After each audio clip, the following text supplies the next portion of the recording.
சிம்ம ராசியை பொறுத்தளவில் நேர்மை, நீதி, நியாயம், கௌரவம், தலைமை பண்பு, புகழ், இரட்சகத்தன்மை எல்லா திறமைகளையும் உடையது. அந்த சிம்மராசி அன்பர்களுக்கு இந்த சனி பகவான் 7ஆம் இடத்திலே இருந்தார். கண்டச்சனி என்பார்கள். அதில் கிட்டத்தட்ட அவர் சுத்தமாக முடிஞ்சிருச்சு. அவர் நிறைய பேர்கள் சனியினால் ஏன் கஷ்டப்படுறீங்க, வேறு ஏதாவது வழி இருக்கா, நாங்கள் எப்படி நடந்துக்கணும்னு யாரும் கேட்குறதில்ல.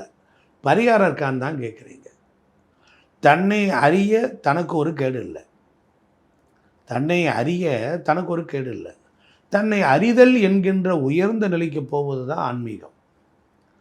அப்போ ஆன்மீகத்துக்குள்ளே சனீஸ்வர பகவான் யார்? அவர் ஈஸ்வர பட்டம் பெற்றவர், கர்ம வினைக்கு அதிபதி. நாம் செய்த கர்ம வினைக்கு தக்கபடி நன்மையோ தீமையோ கொடுப்பார். இவ்வளோதான், ஸோ சிம்பிள். சனீஸ்வர பகவான் சூரிய பகவானுக்கு பரம விரோதி. அப்போ சனி பகவான் 8ஆம் இடத்துல இருக்கிறார். அட்டம சனின்னு அர்த்தம்.